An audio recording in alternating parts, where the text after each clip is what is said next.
yang berada di tanah tercinta kita, Karawang, Jawa Barat. Pada kesempatan kali ini, saya akan membuat sebuah video tentang sejarah lahirnya hukum perlindungan konsumen. Sejarah lahirnya hukum perlindungan konsumen di dunia. Sejarah lahirnya perlindungan hukum konsumen, aktivitas ekonomi dirasakan hidup apabila tercipta suasana yang mendukung kelancaran arus produksi barang dan jasa dari produsen ke konsumen. Globalisasi ditandai dengan perdagangan bebas, namun belum banyak memberikan perbaikan ekonomi di Indonesia. Anggapan bahwa perdagangan bebas menguntungkan konsumen dalam bentuk mutu, harga barang, ataupun jasa barangkali masih merupakan mitos yang diciptakan untuk mempertahankan dominasi perusahaan dan produsen atas konsumen dalam sistem ini. Dalam hal ini, terdapat indikasi meningkat antara sengketa produsen sebagai pelaku usaha dan konsumen.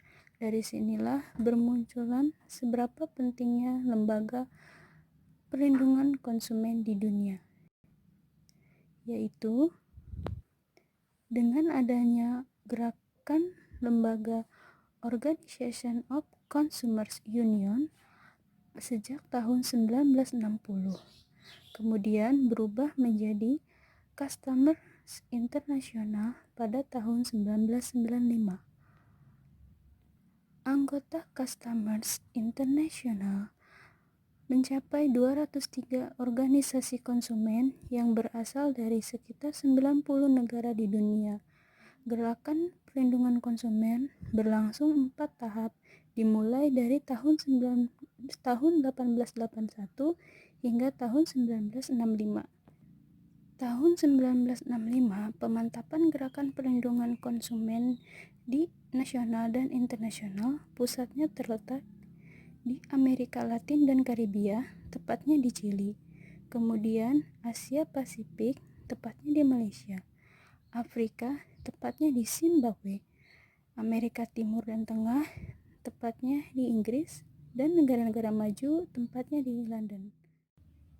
Sejarah perlindungan konsumen di Indonesia ditandai dengan terbentuknya Undang-Undang Nomor 8 Tahun 1999. Undang-undang ini sebagai alas hukum bagi para konsumen yang dapat melindungi dari pelaku usaha yang curang atau tidak memenuhi hak dan kewajibannya. Undang-Undang Nomor 8 Tahun 1999 tentang perlindungan konsumen mulai berlaku sejak tanggal 20 April 2002. Undang-Undang perlindungan konsumen ini, walaupun judulnya mengenai perlindungan konsumen, tetapi materinya lebih kepada tentang pelaku usaha dalam melindungi konsumen. Hal ini disebabkan pada umumnya kerugian yang diderita oleh konsumen merupakan akibat perilaku dari pelaku usaha sendiri, sehingga perlu diatur agar tidak merugikan konsumen. Kemudian pada bulan Mei tahun 1973 muncullah YLKI sebagai lembaga perlindungan konsumen. Ketika itu, gagasan tentang perlindungan konsumen disampaikan secara luas kepada masyarakat secara resmi melalui pengujian, penelitian, pengaduan, publikasi media sosial. YLKI sendiri berdiri ketika Indonesia pada saat itu dibayang-bayangi dengan kampanye penggunaan produk dalam negeri. Kemudian muncullah lembaga-lembaga lainnya seperti LP2K pada tahun 1985 di Semarang dan YBLKI di Bandung. Lembaga-lembaga ini diharapkan sebagai wadah dalam melindungi konsumen di setiap transaksi jual beli barang atau jasa.